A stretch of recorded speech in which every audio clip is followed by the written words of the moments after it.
Sundar C பண்ணது தப்பு. பெரிய மகா தப்பு பண்ணியிருக்கார் சுந்தர் சி. அவரு திறமையானவர் தான். நல்ல இயக்குனர். அவரு எடுத்து வைக்கிற படங்கள் எல்லாம் அரண்மனை மாதிரியான பேய் படம் எல்லாமே 100 கோடி கூட வசூல் பண்ணி குடுக்குது.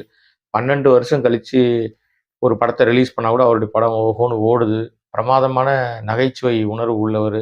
படங்கள்ல கிளாமர் எவ்வளோ தூரம் முக்கியத்துவமா இருக்குமோ, அதை விட அதிகமான தூக்கலாக ஒரு காமெடி நிகழ்ச்சிகள் இருக்கும். காமெடியான ஒரு விஷயங்கள்லாம் இருக்கும். எல்லாரையும் வந்து அந்த மாதிரி ஜானர்ல அவர் வந்து ரொம்ப பிரமாதப்படுத்துவார். பேய வந்து ரசிச்சு பார்க்குற மாரியான ஹியூமர் சென்ஸோட கதை குடுக்குறவர் தான் சுந்தர் சி. இப்படி அவருக்கு அத்தனை பாசிட்டிவ் முகங்கள் இருந்தாலும், இவ்வளவு அனுபவம் இருந்தாலும், ரஜினிய வச்சு படம் இயக்கியிருக்காரு. கமல வச்சு படம் இயக்கியிருக்காரு. 2 பேருடைய மூடு தெரிஞ்ச ஒரு இயக்குனர்.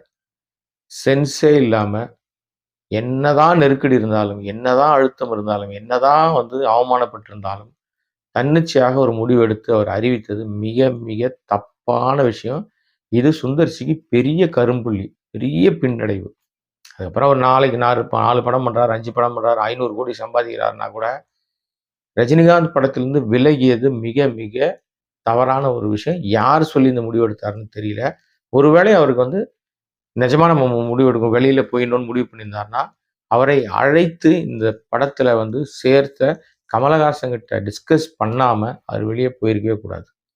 பண்ணாரா? பண்ணலையான்னா, கமலஹாசன் பேட்டியிலேருந்து தெரியுது. அவர் டிஸ்கஸ் பண்ணல. அவரா முடிவெடுத்து வெளிய போயிட்டாரு. இப்போ ஒரு பக்கம் இணையவாசிகள் முழுக்க சுந்தர் சிய போட்டு பொளக்குறாங்க.